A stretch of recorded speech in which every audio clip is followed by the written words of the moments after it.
आप सभी लोग जानते हैं कि 6 दिसंबर 2024 यानी शुक्रवार को पड़ रही है मार्गशीर्ष महीने की षष्ठी तिथि। और दोस्तों, यह वह षष्ठी तिथि है जो मार्गशीर्ष महीने में पड़ने वाली सबसे बड़ी तिथि है, क्योंकि यह शुक्रवार के दिन पड़ रही है और इसका बहुत ही बड़ा और विशेष महत्व होता है।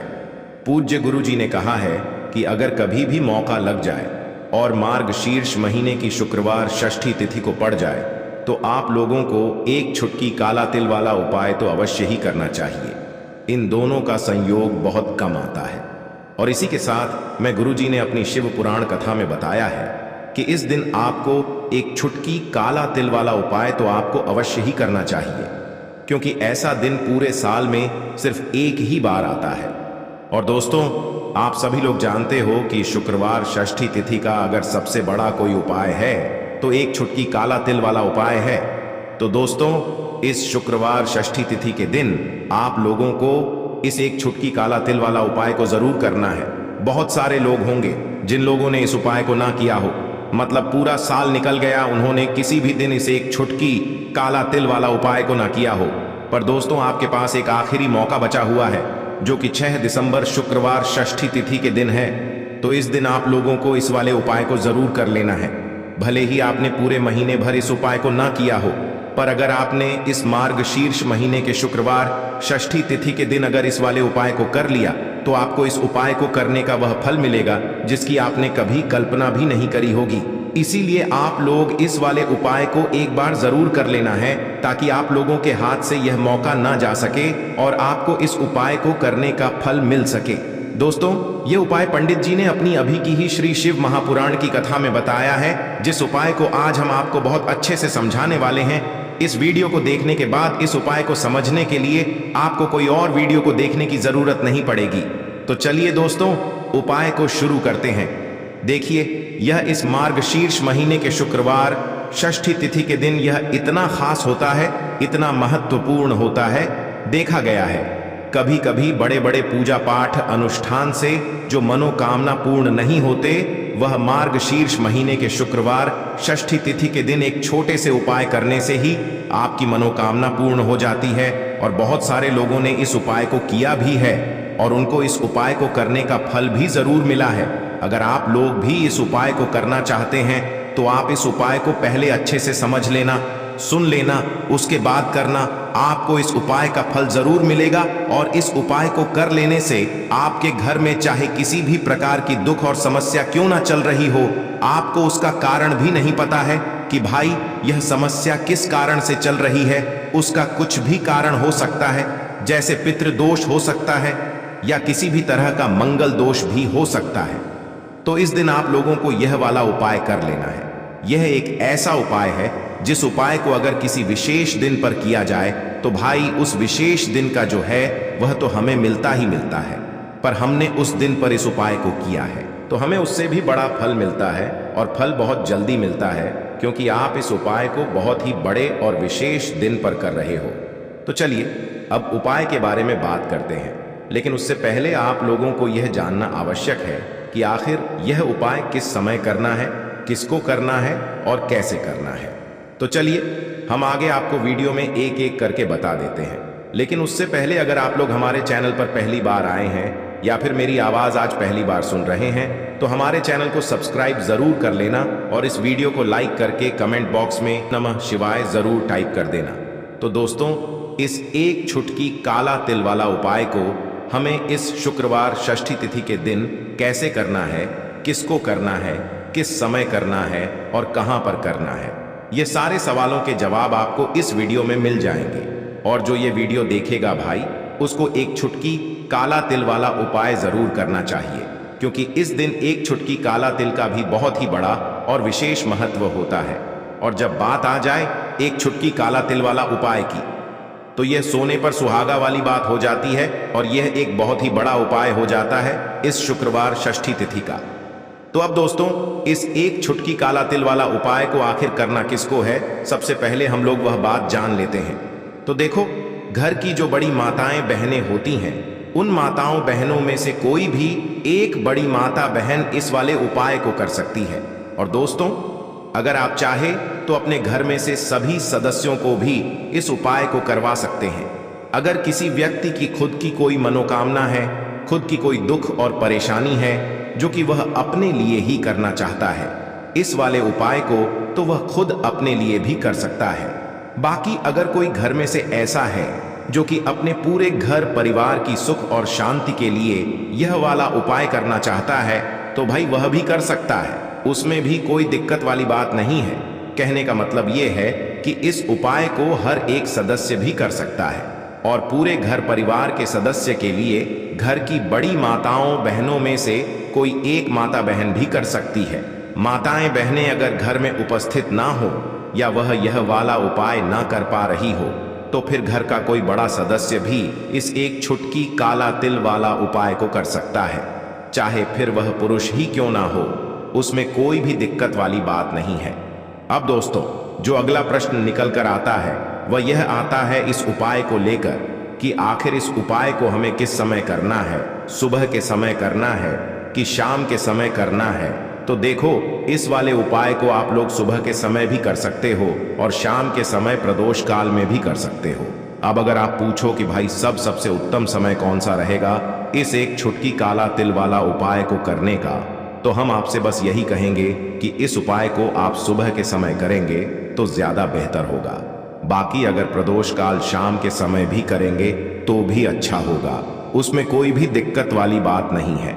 तो अब दोस्तों, जो अगली सबसे बड़ी और महत्वपूर्ण बात आती है वह यह आती है कि सुबह अगर हम उपाय को करेंगे तो हमें कितने बजे से लेकर कितने बजे तक के बीच में करना है, और शाम के समय प्रदोष काल में करेंगे तो हमें कितने बजे से लेकर कितने बजे के बीच में करना है। तो देखो, सुबह जितनी जल्दी हो सके आप उपाय को करने की कोशिश करना। बाकी अगर किसी कारणवश लेट भी हो जाओ, थोड़ी देर भी हो जाए, तो 10 या 11 बजे तक भी आप उपाय कर लेना, पर 12 बजे से ज्यादा देरी ना हो, ठीक है? इस बात का ध्यान रखना। उसके बाद में दोस्तों, अगर शाम के समय प्रदोष काल की बात करें, प्रदोष काल का जो समय होता है वो शाम के 6 बजे से शुरू हो जाता है। मतलब शाम के 6 बजे से लेकर 7 बजे के बीच का जो समय होता है ये समय प्रदोष काल का समय होता है। तो आप इस उपाय को 7 या 8 बजे के बीच में भी कर सकते हो। मतलब शाम के 6 बजे से रात 8 बजे के बीच में आप कभी भी इस वाले उपाय को कर सकते हो, उसमें कोई भी दिक्कत वाली बात नहीं है। देखिए, आज के इस पूरे वीडियो में हम आपको 3 चमत्कारिक उपाय बताने वाले हैं। ये तीनों ही उपाय बहुत ही खास और बहुत ही विशेष होने वाले हैं। तो चलिए दोस्तों, जान लेते हैं गुरुजी द्वारा बताए गए पहले उपाय के बारे में। देखिए, यह उपाय आपको अपने परिवार के लिए करना है।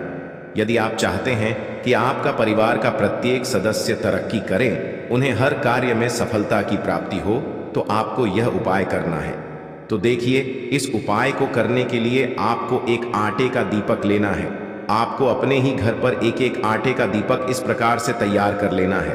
अब देखिए दोस्तों, इस प्रकार से आटे का दीपक तैयार करने के बाद इसी के साथ में आपको एक चुटकी हल्दी भी लेनी होगी।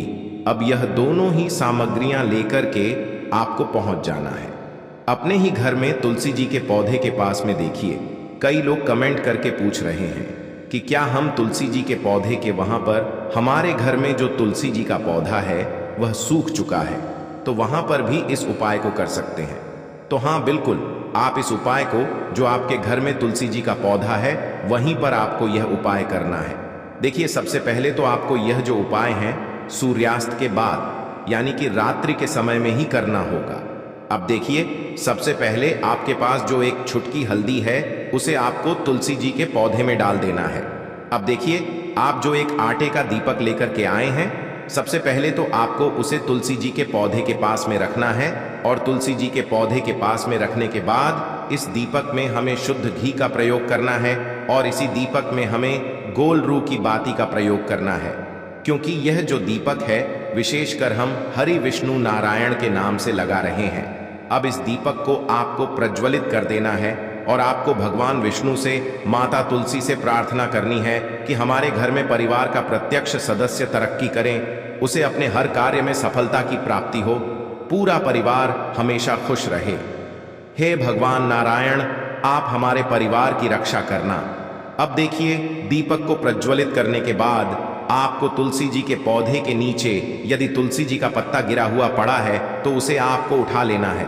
आपको ध्यान रखना है, तुलसी जी के पौधे से पत्ता तोड़ना नहीं है, नीचे गिरा हुआ है तो उसे आपको उठा लेना है। अब देखिए, आपके घर में भगवान विष्णु की, भगवान श्री राम की या फिर भगवान श्री कृष्ण की, यानी कि भगवान श्री विष्णु के किसी भी अवतार की प्रतिमा लगी हुई है, तो वहां पर आपको जाना है और आपको थोड़ी सी चीनी या फिर मिश्री आपके घर में हो तो उनका भोग आपको भगवान विष्णु के सामने लगाना है।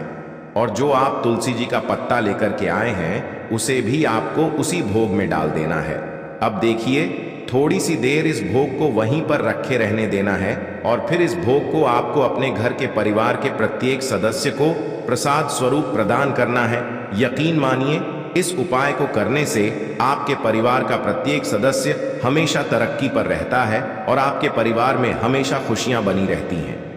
तो इस प्रकार से आपको पहला उपाय कर लेना है। अब हम जानते हैं दूसरे उपाय के बारे में। देखिए, यह जो उपाय है विशेषकर धन की प्राप्ति के लिए है, मां लक्ष्मी को प्रसन्न करने के लिए है और विशेषकर शुक्रवार षष्ठी तिथि की रात्रि में ही आपको यह उपाय करना है। देखिए, सामने आपको एक दीपक दिखाया जा रहा है, तो आपको एक दीपक लेना है। दीपक आप मिट्टी का भी ले सकते हैं, आटे का भी ले सकते हैं। अब देखिए, इस दीपक में आपको शुद्ध घी का प्रयोग करना होगा और इस दीपक दक में आपको विशेषकर मोली वाला जो धागा आता है, लाल रंग का कलावा का धागा जिसे हम कहते हैं, उसकी बात ही आपको इस दीपक के अंदर प्रयोग करनी है, यानी कि लंबी बाती का आपको इस दीपक के अंदर प्रयोग करना है। अब देखिए, यह जो दीपक है आज रात्रि में लगभग 8 बजे के लगभग आपको ये जो दीपक है तुलसी जी के पौधे के पास में प्रज्वलित कर देना है।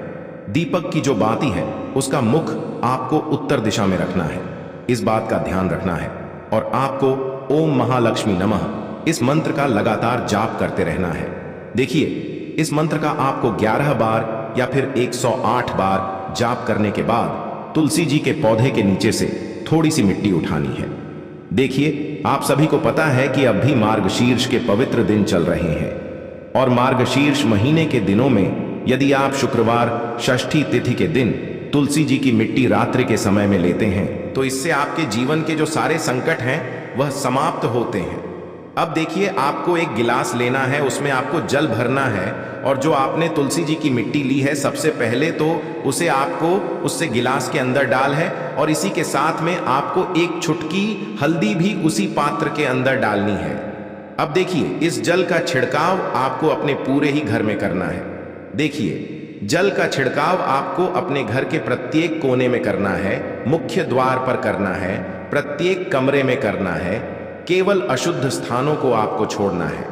बाकी आपको प्रत्येक कोने में, प्रत्येक कमरे में जहां आप धन रखते हैं, चाहे रसोई घर हो, वहां पर आपको इस जल का छिड़काव करना है। और जल का छिड़काव करते समय आपके मन में यही भाव रहना चाहिए कि माता लक्ष्मी की कृपा से हमारे जीवन में हमेशा धन धान्य के भंडार भरे रहे और जीवन में जो भी संकट हैं, कष्ट हैं, वह सभी दूर हो। इस प्रकार से कामना करते हुए सुंदर भाव के साथ आपको यह उपाय करना है। देखिए, इस उपाय को करने से घर का जो दुर्भाग्य है वह दूर होता है, तो इसीलिए आपको शुक्रवार षष्ठी तिथि की दिव्य रात्रि में यह उपाय करना है। अब दोस्तों, हम जान लेते हैं तीसरे विशेष और अंतिम उपाय के बारे में। देखिए, इस उपाय के माध्यम से भगवान विष्णु और माता लक्ष्मी दोनों ही प्रसन्न होने वाले हैं। तो देखिए, इस उपाय को करने के लिए सबसे पहले तो आपको दीपक लेने हैं। दीपक आपको 2 लेने होंगे। आप चाहे तो दोनों ही दीपक मिट्टी के भी ले सकते हैं, दोनों ही दीपक शुद्ध आटा मनकर उनके भी तैयार कर सकते हैं। अब देखिए, दोनों ही दीपक के अंदर आपको शुद्ध घी का प्रयोग करना होगा। अब देखिए, जो 2 दीपक हैं उनमें से आपको एक दीपक के अंदर गोल बाती का प्रयोग करना है और एक दीपक में आपको लंबी बाती का प्रयोग करना है। देखिए, लंबी बाती वाले दीपक के अंदर आपको लाल बाती का प्रयोग करना है। जो मोली वाला धागा आता है कलावा का, उसी की बाती का आपको प्रयोग करना है। अब देखिए, इसी के साथ में आपको एक चुटकी हल्दी लेनी है और एक चुटकी आपको काले तिल लेने हैं। अब देखिए दोस्तों, ये उपाय भी आपको विशेषकर रात्रि के समय में ही करना होगा। तो देखिए, सबसे पहले तो आपको यह जो सभी सामग्रियां हैं तुलसी जी के पौधे के पास में लेकर के पहुंचना है। देखिए, आपके पास जो गोल बाती का दीपक है, इसे आपको तुलसी जी के पौधे के पास में प्रज्वलित करना है। ओम नमो भगवते वासुदेवाय नमः इस मंत्र का जाप करते हुए। अब देखिए, आपके पास जो काले तिल हैं, उन्हें आपको अपने सीधे हाथ में रखना है और आपके जीवन में जो भी समस्या है, परेशानियां हैं, जीवन में जो भी संकट हैं, बाधाएं हैं, उन सभी को दूर करने की आपको प्रार्थना करनी है। और यह जो काले तिल है, आपको उससे जलते हुए दीपक के अंदर डाल देने हैं। तो देखिए, इस प्रकार से हमने यह जो गोल बाती का दीपक है, भगवान विष्णु के निमित्त प्रज्वलित किया है। अब देखिए दोस्तों, आपके पास जो लंबी बाती का दीपक है और आपके पास जो एक छुटकी हल्दी है, इन दोनों को आपको अपने घर के मंदिर में लेकर के पहुंचना है। देखिए, आपके घर के मंदिर में जो माता लक्ष्मी की तस्वीर है या फिर माता लक्ष्मी के किसी भी स्वरूप की तस्वीर है, प्रतिमाएं हैं, तो सबसे पहले तो उनके सामने आपको यह दीपक रखना है। दीपक के नीचे आपको चावल या फिर अनाज के कुछ दाने अवश्य ही रखना है। देखिए, सबसे पहले तो आपको ये जो दीपक है, इसे माता लक्ष्मी जी के सामने प्रज्वलित कर देना है। अब देखिए, आपके पास जो एक छुटकी हल्दी है, इसे आपको जलते हुए दीपक के अंदर डाल देना है और आपको ओम महालक्ष्मी नमः या फिर ओम श्रीम नमः इस मंत्र का जाप करना है। माता लक्ष्मी से आपको प्रार्थना करनी है कि जीवन से जो भी दुर्भाग्य हैं, दरिद्रता है, उन्हें आप समाप्त करें और हमारे घर में हमेशा सुख, शांति और समृद्धि बनी रहे। इस प्रकार से आपको कामना करनी है। तो देखिए दोस्तों, पूजन सामग्री है, सुबह के समय कर रहे हो तो एक लोटा जल या पूजन सामग्री जो लेकर जाना चाहो, उसकी भी तैयारी कर लेना। और शाम के समय जा रहे हो तो भाई, अपना जो दीपक है उसे तैयार कर लेना, ठीक है। और उपाय को करते समय शुद्धता का विशेष रूप से ध्यान रखना, ठीक है। सुबह सुबह स्नान करने के बाद ही उपाय को करने की आप लोग तैयारी करना। उसके बाद अगर शाम के समय की बात करें तो शाम के समय आपको स्नान करने की जरूरत नहीं है, पर शुद्धता का ध्यान रखना है। आपको स्नान तो नहीं करेंगे, आप हाथ मुंह धोकर भी इस वाले उपाय को शाम के समय प्रदोष काल में कर सकते हैं। इसमें कोई दिक्कत वाली बात नहीं है।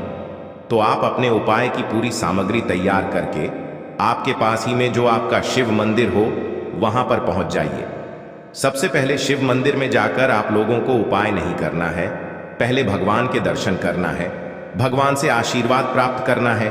फिर शिव जी की शिवलिंग के पास में आना है। शिवलिंग के पास में आने के बाद आप जो पूजन सामग्री लेकर आए हुए हैं, जैसे कि सुबह गए हुए होंगे तो एक लोटा जल और जो भी पूजन सामग्री लेकर आए हैं, आप उनसे भगवान शिव जी की पूजन कीजिए। सबसे पहले तो एक लोटा जल ही चढ़ेगा, उसके बाद में आपकी पूजन सामग्री चढ़ेगी।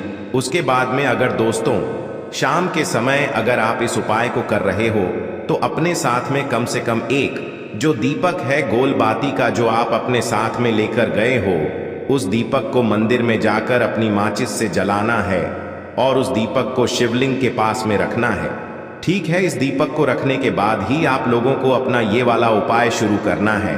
और दीपक को ज्यादा पास में मत रखना, वैसे भी गर्मी पड़ रही है, भगवान शिव जी को आंच नहीं लगनी चाहिए, है ना।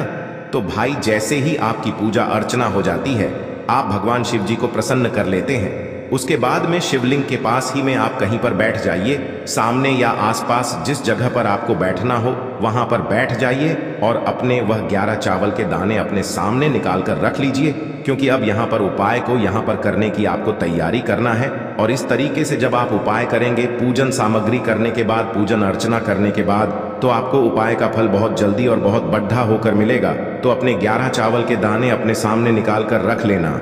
और यह जो उपाय है, यह आपकी सीधे हाथ की हथेली से होगा, इसलिए इस बात का भी विशेष रूप से ध्यान रखना है। तो सीधे हाथ की हथेली का प्रयोग करके ही आप लोग अपना इस वाले उपाय को करना। पर अपने सामने जो भी आपकी कागज की पुड्डियां है उसको खोल कर रख लो, या कटोरी है तो भाई उसे अपने सामने रख लो और अपने वह 11 चावल के दाने निकाल लो, ठीक है। उसके बाद में दोस्तों अब आपको क्या करना है कि शिवलिंग आपके सामने होगी, तो आपने वह 11 चावल के दाने एक एक करके आपको शिव जी के शिवलिंग के ऊपर चढ़ाना है। कहाँ पर चढ़ाना है? शिवलिंग के ऊपर चढ़ाना है और कहीं पर भी नहीं चढ़ाना है। आपको अपने हथेली से तो शिवलिंग के ऊपर चढ़ना है, भले ही फिर वो अपने आप जलाधारी पर गिर जाए या मतलब वहीं पर गिर जाए, उसमें कोई दिक्कत वाली बात नहीं है, पर आप चढ़ाओ शिवलिंग के ऊपर ही। तो आपको क्या करना है, अपना पहला चावल का दाना उठाना है श्री शिवाय नमस्तुभ्यम बोलना है और शिवलिंग पर चढ़ा देना है। इसी तरीके से दूसरा चावल का दाना उठा है, शिवलिंग पर चढ़ाना है और मंत्र बोल देना है। और फिर तीसरा चावल का दाना उठाना है, श्री शिवाय नमस्तुभ्यम बोलना है और चढ़ा देना है। इसी प्रकार से आपको पूरे 11 चावल के दाने एक एक करके शिव जी के शिवलिंग के ऊपर चढ़ाना है और भगवान से प्रार्थना करते जाना है। मतलब प्रार्थना तो आपको आखिरी में करना है, पर हर एक चावल के दाने को चढ़ाते समय श्री शिवाय नमस्तुभ्यम जरूर बोलना है। उसके बाद ही में यह चावल का दाना शिवलिंग के ऊपर आपको चढ़ाना है। जैसे ही आपके 11 चावल के दाने शिवलिंग के ऊपर चढ़ जाते हैं तो भाई उसके बाद में आपको क्या करना है, भगवान से अपनी मनोकामना बोलना है। मनोकामना भी कब बोलना है, जब आपका 11 चावल का दाना आपके सीधे हाथ की हथेली में हो और आप उसे चढ़ाने के लिए जा रहे हो। श्री शिवाय नमस्तुभ्यम बोलकर उस आखिरी चावल के दाने को शिवलिंग के ऊपर चढ़ा देना और भगवान से फिर अपनी वह मनोकामना बोल देना, जिस मनोकामना के लिए आप लोग अपना यह वाला उपाय कर रहे हो। जिस भी दुख और परेशानी के लिए आप लोग अपना यह वाला उपाय कर रहे हो, उसके बाद में जैसे ही आप अपनी मनोकामना बोल देते हो, आपका यह वाला उपाय पूरा हो जाता है। पर दोस्तों, उपाय को करने के बाद आप लोगों को 2 मिनट भगवान शिव जी के मंत्र का जाप जरूर करना है। और मंत्र का जाप करने के बाद भगवान से एक और बार प्रार्थना करना है अपनी मनोकामना के लिए, या अपनी जो भी दुख और परेशानी है उसके लिए। इसके बाद में आप लोग भगवान को देखकर, भगवान से प्रार्थना करके, उनसे आशीर्वाद लेकर वहां से उठ सकते हैं और अपने घर पर जा सकते हैं। बस दोस्तों, यहाँ पर यह वाला उपाय पूरा हो जाता है। इस तरीके से जो भी व्यक्ति छोटी छोटी चीजों का ध्यान रखते हुए इस 11 चावल के दाने वाले उपाय को करेगा, निश्चित सी बात है उसे उसकी मनोकामना जल्द ही पूर्ण होगी और जो भी दुख और परेशानी है वो भी बहुत ही जल्दी दूर होंगे। और दोस्तों, अगर आपको हमारी ये वीडियो पसंद आई हो तो हमारे इस वीडियो को लाइक और चैनल को सब्सक्राइब जरूर करें।